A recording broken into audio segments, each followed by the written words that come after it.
Hello दोस्तों, कैसे हो आप सब?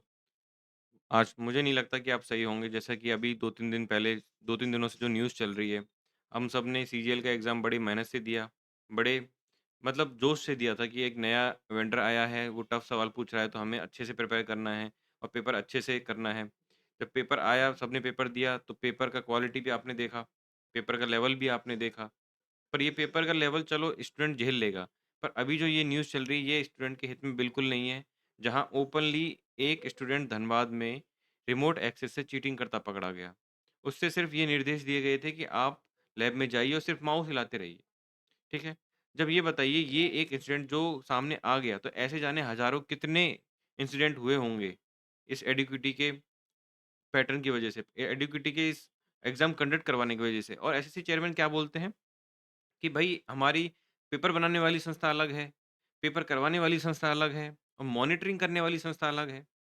तो इतने सारी एंटिटी जब आपने 5-6 लगाई हैं, उन पे पैसा खर्चा किया है, तो वो क्या काम कर रही हैं? मुझे नहीं लगता कि कोई अच्छा काम कर रहा है और ये एसएससी का सबसे लो फेज़ चल रहा है। सीजीएल 2017 से भी ज़्यादा लो फेज़ अब चल रहा है। समझ रहे हो आप? अब आप लोगों की क्या ज़िम्मेदारी बनती है, हम की क्या हमारी क्या ज़िम्मेदारी बनती है? जैसे आज जो ट्विटर का कैंपेन हुआ था, हम सबको ट्वीट करना था, आपने भी किया होगा, हमने नंबर 1 ट्रेंडिंग पे वो करवाया था। अगर हम सब एक यूनाइट नहीं होंगे अपने-अपने लेवल पे, तो कुछ भी चेंज होने वाला नहीं है। सीटें आएँगी 15,000, 20,000, 25,000 वो सारी बिक जाएँगी। और हम सब सिर्फ़ तैयारी करते रह जाएँगे। मैं अपने आप को लकी मानता हूँ कि मैंने टीसीएस के टाइम पे मतलब जो 2024 तक जिन्होंने सिलेक्शन लिया वो अपने आप को लकी समझो, कि उन्होंने 1 अटेम्प्ट में 2 अटेम्प्ट में क्योंकि आपको पता है 21 से लेके 24 तक 4 अटेम्प्ट कितने फ़ास्ट हुए हैं। जिसमें उन्होंने अपनी जॉब ले ली, अब भाई किसी का कुछ भरोसा नहीं है, एग्ज़ाम ट्रांसपेरेंट होगा, नहीं होगा। अब मैंने जैसे ये थंबनेल बनाया है, क्या सीजीएल कैंसल होगा? आप लोगों को लगता है कि सीजीएल कैंसल होगा? मुझे तो बिल्कुल इंट्यूशन है कि करना चाहिए।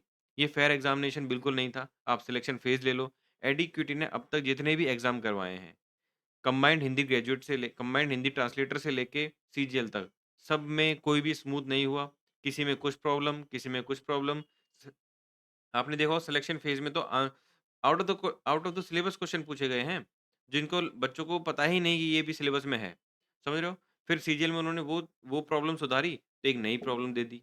उन्होंने बोला कि नहीं ऐसा कुछ नहीं होगा, हम ट्रांसपेरेंट करेंगे, हम ये करेंगे, वो करेंगे। आपने देखा होगा प्रेस रिलीज़ करते रहते हैं दिन भर। क्या निकलता है उससे निष्कर्ष? कुछ नहीं। अब हमें क्या करना है ये आगे है। हम सबको टीचर्स से कॉन्टैक्ट करना है, उनको सपोर्ट करना है और उनसे रिक्वेस्ट करनी है कि हमारे लिए कुछ आवाज़ उठाओ क्योंकि आपका और मेरे लेवल पे ये बिल्कुल बस की बात नहीं है क्योंकि इसमें बहुत पैसा लगता है, बहुत एफर्ट लगते हैं, बहुत जुगाड़ लगते हैं। जो सिर्फ़ ये टीचर इन इन इस इंडस्ट्री में हैं, सिर्फ़ वही ये सब कर पाएँगे। हमको सिर्फ़ उनको सपोर्ट करना है और उनसे रिक्वेस्ट करना है। जैसे कि कुछ आपको पता है पिछले महीने बहुत सारा स्ट्रगल भी हुआ था, मूवमेंट भी चले थे, बट कुछ भी उसका फ्रूटफुल रिज़ल्ट नहीं आया। और आप ये भी देख रहे होंगे, आप सारे टीचर्स का अपना रंग देख लीजिए, कि कोई टीचर अपना अलग प्लेटफ़ॉर्म लॉन्च कर रहा है, कोई अपना उड़ान बैच लॉन्च कर रहा है, कोई अल्ट्रा प्रो मैक्स लॉन्च कर रहा है मेंस का, कोई सुपर 100 कर रहा है, सुपर 300 कर रहा है। सब अपने बिज़नेस, अपने धंधे में लगे हुए हैं। किसी को नहीं पड़ा, अगर आप वो लॉन्च करते जाएँगे, आप उनसे पढ़ते रहिए, सीटें बिकती रहेंगी, कुछ भी लेना-देना नहीं है। हम पे क्या फ़र्क पड़ेगा? भाई हमने तो हमारे जैसे कई लोगों ने कुछ तो ले ली एटलीस्ट कुछ तो नौकरी ले ली, इस बेकार सिस्टम से। तो हमें अपने लिए खुद लड़ना पड़ेगा और ये हमने जो 2 हैशटैग चलाए हैं सर ने एसएससी चेयरमैन जवाब दो, उनसे जवाब लेना पड़ेगा और CGI help us, supreme court को भी हमारी मेहनत करनी पड़ेगी और हम अपने लेवल पे जैसे मैं अब ये वीडियो बना रहा हूँ, तो मैं हमारे मेरी जितनी भी ऑडियंस है, मैं उन सबको ये बता रहा हूँ कि देखो ये क्या चल रहा है। आप अपने स्क्रीन पे देख ही रहे होंगे, सीजीएल परीक्षा सिस्टम हैक, ये क्या चल रहा है? हम सबको अपने-अपने लेवल पे कुछ ना कुछ मूवमेंट करने की ज़रूरत है।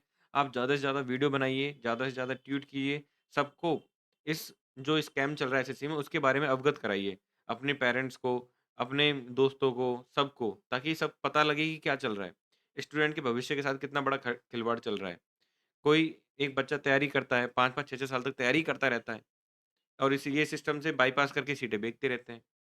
तो भाई दोस्तों सभी से रिक्वेस्ट है कि टीचर्स से आप हेल्प लीजिए, उन तक पहुँचिए। जैसे हम मैं भी मैसेज करता हूँ, मैं भी कमेंट करता हूँ।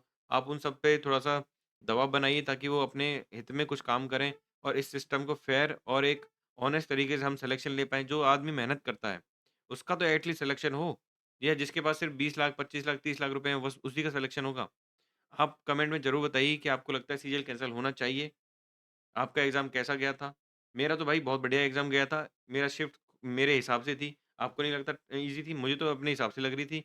पर मैं फिर भी चाहता हूँ कि सीजीएल का एग्ज़ाम कैंसल हो और एक फेयर एग्ज़ामिनेशन शुरू से होना चाहिए। आप लोगों का क्या इसके बारे में मानना है? आप कमेंट में बिल्कुल बताइए और इस वीडियो को ज़्यादा से ज़्यादा शेयर करिए और अपने लेवल पे भी ये जो प्रॉब्लम है एसएससी की और ये देखिए क्या उन्होंने नया तरीका अपनाया है। आप आंसर की डाउनलोड नहीं कर सकते, आप किसी से आंसर पूछ नहीं सकते और नया सीपीयू का आपने नोटिफ़िकेशन देखा होगा। हर सेक्शन में 30 मिनट मतलब जीके के भी सेक्शन में जो 50 क्वेश्चन उसमें ती वो भी 30 मिनट में करेगा बच्चा और जो मैथ के 50 क्वेश्चन है वो भी 30 मिनट में करेगा। ये कैसे नया धांधलेबाज़ी मुझे समझ में नहीं आ रहा है, ये कौन-सी टेक्निक है? ये कौन-सा नशा कर रखा है एसएससी ने? कि भाई अब सेक्शनल टाइमिंग भी आ गई है। ये इस वज़ह से नहीं कि उन्होंने पैटर्न चेंज किया है, ये इनके खुद के टेक्निकल जो इन्होंने ये संस्था बनाई है ना अलग एडिक्विटी पेपर कंडक्ट कराने वाली, सिर्फ़ उसको बचाने का तरीका है। वो एक साथ 200 क्वेश्चन लोड नहीं कर सकती सिस्टम पे, इसलिए 30-30 मिनट करके इस सिस्टम पे पेपर कराएगी। मुझे नहीं पता ये एसएससी में क्या होने वाला है, ये एडिक्विटी तो मतलब एटलीस्ट हटनी चाहिए।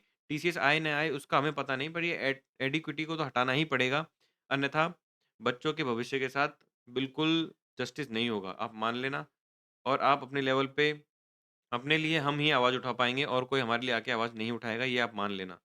समझ रहे हो दोस्तों? तो आप लोग जितनी भी मेरी वीडियो देख रहे हो, कुछ ना कुछ अपने लेवल पे जैसे आबाद सैनी सर ने 2 लेटर लिखवाने को बोले थे, सीजीआई को और एसएससी को और पीएमओ को। आपने वो लिखे ही नहीं लिखे। अपने लेवल पे जितना बनता है, आप उतना कीजिए। अपने लिए खुद को आवाज़ उठानी पड़ेगी, खुद को लड़ना पड़ेगा।